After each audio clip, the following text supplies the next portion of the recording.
The holographic display flickered to life in the center of the lecture hall, projecting a creature that made half the cadets recoil in their seats. Commander Zix's scales rippled with barely contained unease as he gestured toward the massive, fanged beast rotating slowly in 3 dimensions. "This," the Valkyrian instructor announced, his voice resonating through the translation pods, "is a Tyrannopex Predator. Classification: Asterisk. Canis lupus. Asterisk. Known across 73 documented first contact incidents as one of the most dangerous pack hunters in the galaxy." The hologram showed the wolf in motion, muscles coiling, teeth bared, eyes gleaming with predatory intelligence. Statistics scrolled beside it.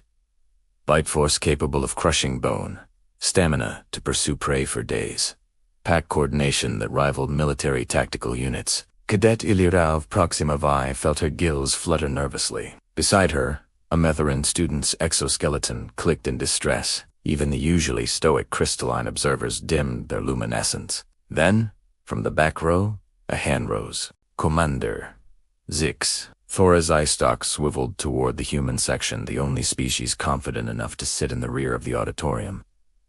"Yes, Cadet." He consulted his datapad. "Cadet Chun." The human stood, and Ilira noticed something unsettling. The young woman was smiling, not the polite, diplomatic smile humans wore during interspecies functions, but something warm, almost nostalgic. "Commander, with respect," Sarah Chun said, her voice carrying easily across the silent hall. "My family kept 3 of them as pets." The lecture hall erupted. Translators struggled to keep up with the cacophony of disbelief in 47 languages. Commander Zix's scales flushed deep purple. Valkyrian expression of profound confusion. "Pets," he repeated, as if the word had been mistranslated. "Yes, sir." Sora tapped her personal display, projecting her own images into the shared network. The lecture hall screens filled with pictures of a younger Sarah, arms wrapped around enormous wolves, no dogs. She corrected herself mentally. "German shepherds.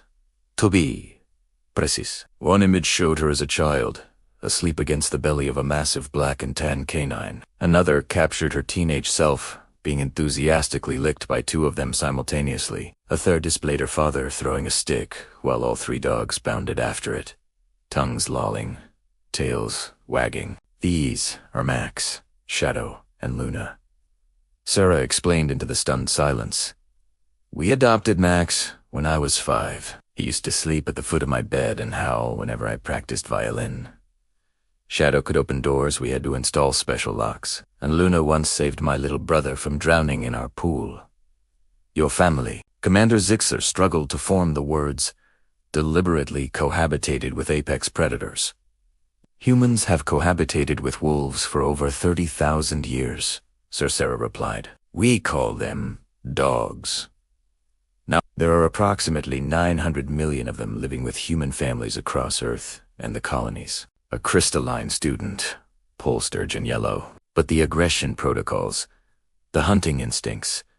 Sarah's smile widened. "We bred most of that out. Well, channeled it. Anyway, dogs protect our homes, assist our disabled, help our law enforcement, provide therapy, compete in sports."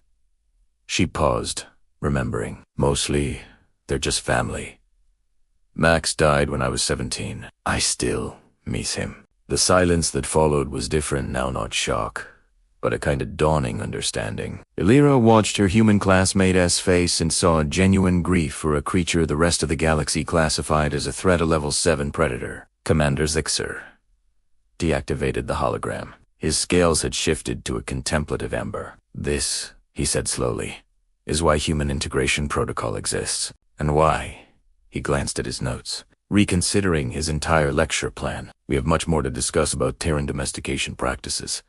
Sarah sat down, pulling up a photo on a personal display, one more picture of Max, his graying muzzle resting on her knee, eyes half closed in contentment.